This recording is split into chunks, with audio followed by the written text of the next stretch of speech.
Wari ko nga sadya kung talagang mahilig ka sa mga ukay at mga branded na talaga namang mura at solid. Halika na ay for today's video nga naman talaga mga kamangga, samahan nyo ako. So yun, big thanks nga pala sa nagbigay na itong napakalupit na NMD na Adidas oh. Napakabago niyan, Lods oh. Yun oh.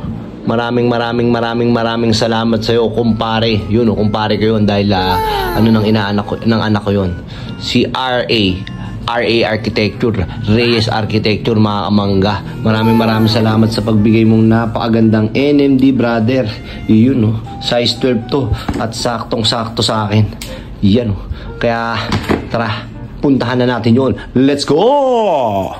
Ang K-Prelab Passion Store ay matatagpuan dito sa may Fairview Regalado, tapat ito ng Jollibee at katabi ng Clean Fuel. Kung hindi ako nagkakamali, ang K-Prelab Store na ito ay pag-aari ng Dakigan family. Nakita ko kasi dati dito, yung mga nakalagay dito sa mismong dito sa may napakalaking bodega na ito. Nakikita ko dito yung napakaraming mga sasakyan na mga binibenta na mga second hand. Kaya ako nga na-vlog to, nagulat ako dahil napakaraming mga gamit, ukay, mga branded at napakagaganda at solid at original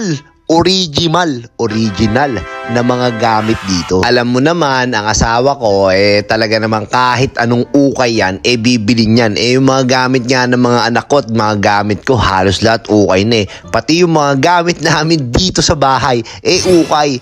Talaga naman proven and tested ng ukay. Meron din dito halagang 500. Ito yung tatak namin oh. Ang paayos dito ng mga kawali naman talaga.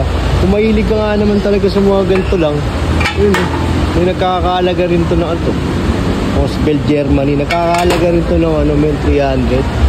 Yun, oh, ito yung nabili namin Huxel. Ayun oh. Halagang magkano yan, Mi? Hindi ako. Yung presyo to. Ito, 600 pesos. 100 oh. Ikot mo. Makapal yun. Ito siya, men.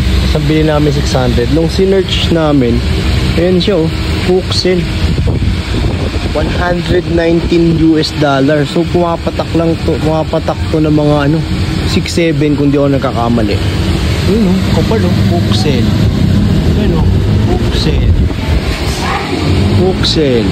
Alright. Basta marunong kang pumili at marunong kang mag-search, makakatsamba ka sa mga ukay. Hindi naman kami ganun ka-expert o talaga namang eksperto. Pero, syempre, kada pili mo, pipiliin mo ng mga malupit at titignan mo na rin kung original. Tulad na itong LB, nagkakahalaga siya ng 2,000. Hindi naman ako maalam sa mga ganito. Hindi ko alam, bahala na kayo. Basta pagka nandito kayo, try nyo na lang pumili. Malay mo, mas magagaling ka talaga pumili ng original o original. Kung damit nga naman ang usapan, meron din sila mga mura dito. Ang price list nila dito, nagsisimula sa 50 pesos, 100, 200, 300, 400, at 500. For me, para sa akin, ang ukay is the best. Alam mo kung bakit? Ganun din naman kung bibili ka ng mall, hindi mo naman din alam yung sobrang quality. Dito kasi sa ukay, alam mo na quality. Yun nga lang, use. Parang second hand lang yan. Talaga naman second hand nga.